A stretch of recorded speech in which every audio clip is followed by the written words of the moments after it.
Intelligent investing, the beginner's guide to investing intelligently from the start. When it comes to investing, a lot of first-time investors want to jump right in with both feet. Regrettably, very few of those investors are successful. Investing in anything requires some degree of skill. It's important to remember that few investments are a sure thing. There's the risk of losing your cash. Chapter 1, The Basics. Before you jump right in, it is better to not only discover more about investing and how it all works, but likewise to determine what your goals are. What do you hope to accomplish with your investments? Will you be funding a college education? Buying a home? Retiring? Before you invest a single penny, truly consider what you hope to accomplish with that investment. Knowing what your goal is will help you arrive at smarter investment decisions along the way. The start point. Too often, individuals invest cash with dreams of becoming rich overnight. This is possible, but it's likewise rare. It's commonly a very bad idea to start investing with hopes of becoming rich overnight. It's safer to invest your cash in such a way that it will grow slowly over time, and be used for retirement or a youngster's education. However, when your investment goal is to get rich quick, you should learn as much about high-yield, short-term investing as you possibly may before you invest. You ought to strongly consider talking to a financial planner before making any investments. Your financial planner may help you determine what type of investing you must do to reach the financial goals that you have set. He or she may give you realistic information as to what kind of returns you may expect and how long it will take to reach your particular goals. Again, remember that investing requires more than calling a broker and telling them that you want to buy stocks or bonds. It takes a certain amount of research and knowledge about the market when you hope to invest successfully. Chapter 2, Should you invest? Investing has become increasingly crucial over the years, as the future of Social Security advantages becomes unknown. Important info. Individuals want to ensure their futures, and they know that if they are depending on Social Security advantages, and in some cases retirement plans, that they might be in for a rude awakening when they no longer have the ability to earn a steady income. Investing is the answer to the unknowns of the future. You might have been saving cash in a low-interest savings account over the years. Now, you want to see that cash grow at a faster pace. Perhaps you've inherited cash or realized some other type of windfall, and you need a way to make that cash grow. Again, investing is the answer. Investing is likewise a way of attaining the things that you want, like a new home, a college education for your youngsters, or expensive toys. Naturally, your financial goals will determine what type of investing you do. If you wish or need to make a lot of cash fast, you would be more interested in higher risk investing, which will give you a larger return in a shorter amount of time. If you are saving for something in the far-off future, such as retirement, you would want to make safer investments that grow over a longer period of time. The overall purpose in investing is to create wealth and security over a period of time. It is crucial to remember that you will not always be able to earn an income. You will eventually want to retire. You likewise can't count on the Social Security system to do what you expect it to do. As we have seen with Enron, you likewise can't necessarily depend on your company's retirement plan either. So, again, investing is the key to ensuring your own financial future, but you must make bright investments. Chapter 3, First things one must stabilize. Before you consider investing in any sort of market, you should really take a long hard look at your present state of affairs. Investing in the future is a great thing, however clearing up bad, or possibly bad, situations in the present is more crucial. Getting it under control. Pull your credit report. You should do this once each year. It is crucial to know what is on your report, and to clear up any negative items on your credit report as soon as possible. If you've set aside $25,000 to invest, however you have $25,000 worth of bad credit, you are better off cleaning up the credit first. Next, look at what you are paying out each month, and get rid of expenses that are not necessary. For instance, high-interest credit cards are not necessary. Pay them off and get rid of them.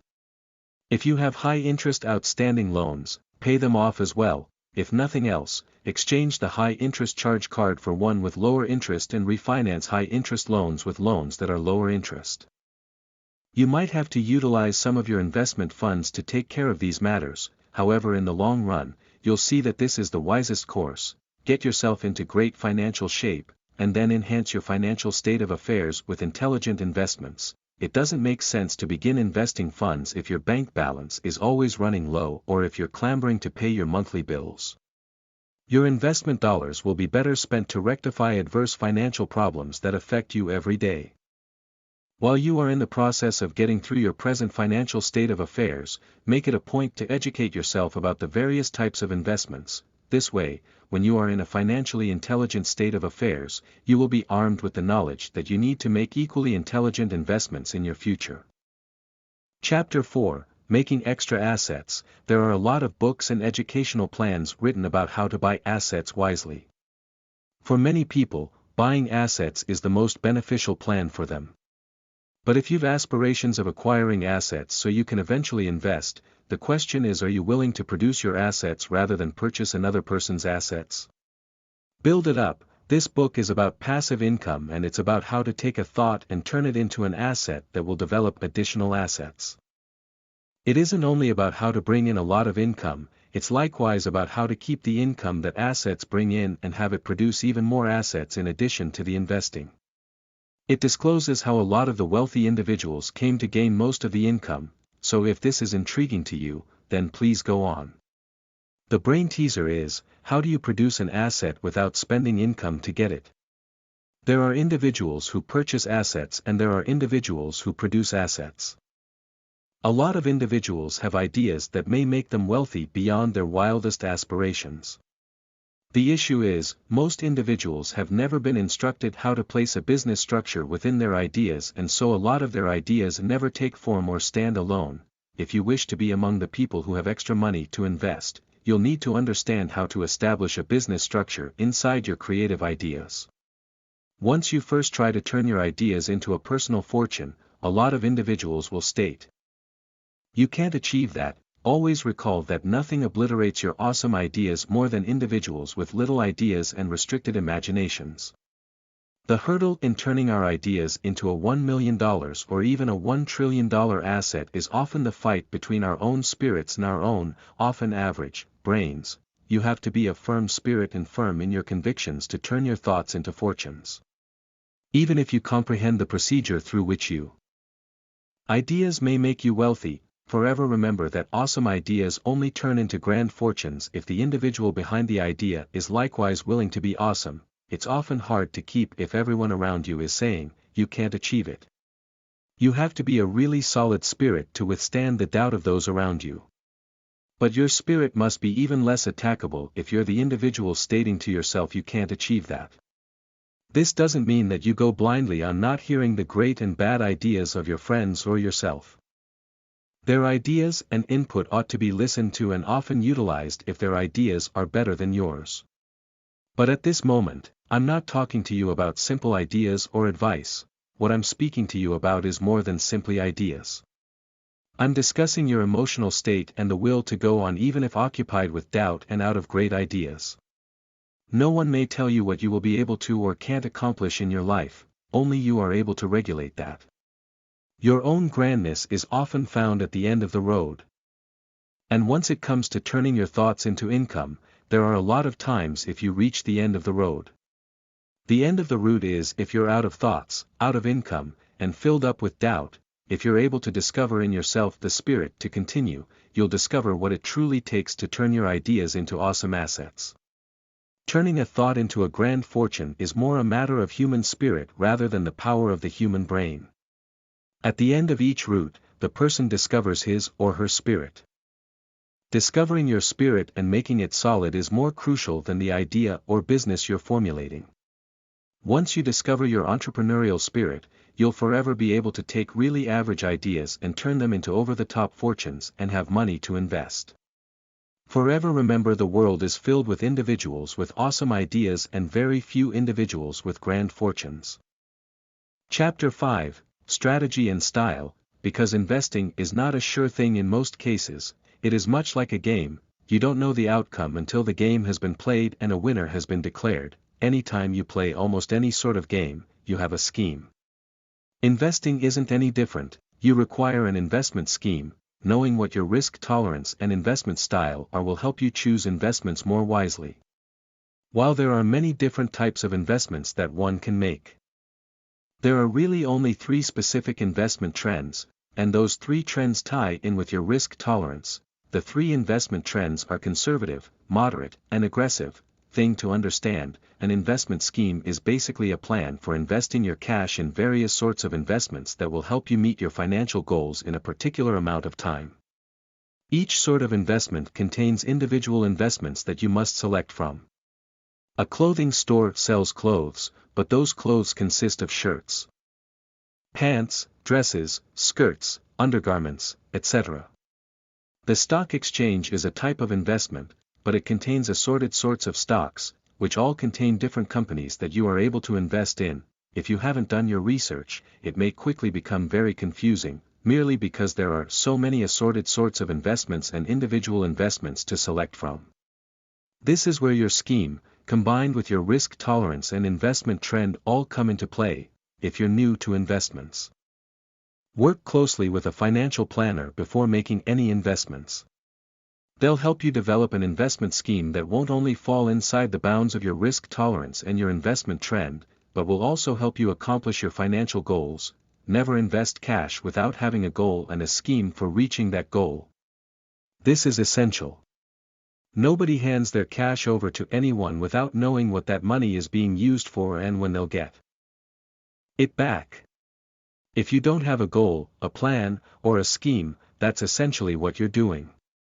Always start with a goal and a scheme for reaching that goal. Naturally, if you find that you've a low tolerance for risk, your investment trend will most likely be conservative or moderate at best. If you've a high tolerance for risk, you'll most likely be a moderate or aggressive investor. At the same time, your financial goals will likewise determine what trend of investing you utilize. If you're saving for retirement in your early 20s, you should utilize a conservative or moderate trend of investing, but if you're attempting to get together the funds to buy a home in the next year or two, you'd wish to utilize an aggressive trend. Conservative investors wish to maintain their initial investment. Put differently, if they invest $5,000, they wish to be sure that they'll get their initial $5,000 back. This type of investor commonly invests in common stocks and bonds and short-term money market accounts. An interest-earning savings account is really common for conservative investors. A moderate investor commonly invests much like a conservative investor, but will utilize a portion of their investment funds for higher risk investments. A lot of moderate investors invest 50% of their investment funds in safe or conservative investments, and invest the remainder in riskier investments. An aggressive investor is willing to take risks that other investors won't take. They invest higher sums of money in riskier ventures in the hopes of achieving larger returns, either over time or in a short amount of time. Aggressive investors often have all or most of their investment funds tied up in the securities market. Again, determining what trend of investing you'll utilize will be determined by your financial goals and your risk tolerance. No matter what type of investing you do, however, you should cautiously research that investment. Never invest without having all of the facts. Wrapping up, along the way, you may make a few investing errors. However, there are huge errors that you absolutely must avoid if you are to be a successful investor. For example, the biggest investing mistake that you could ever make is to not invest at all, or to put off investing until later. Make your cash work for you, even if all you can spare is $20 a week to invest.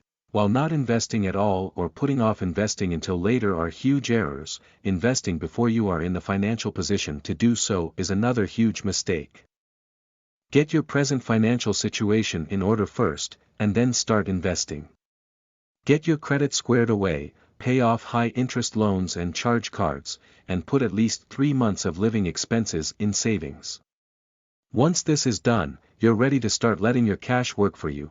Don't invest to get rich quick. That's the riskiest type of investing that there is, and you'll more than likely lose. If it was simple, everybody would be doing it. Rather, invest for the long term, and have the patience to weather the storms and allow your cash to grow. Only invest for the short term when you know you'll need the cash in a short amount of time, and then stick with safe investments, such as certificates of deposit. Don't put all of your eggs into one basket.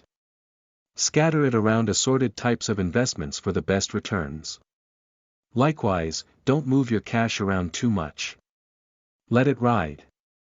Pick your investments cautiously, invest your cash, and allow it to grow. Don't panic if the stock drops a few dollars.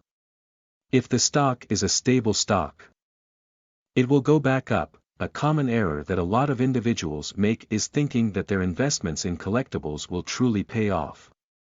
Again, if this were true, everybody would do it.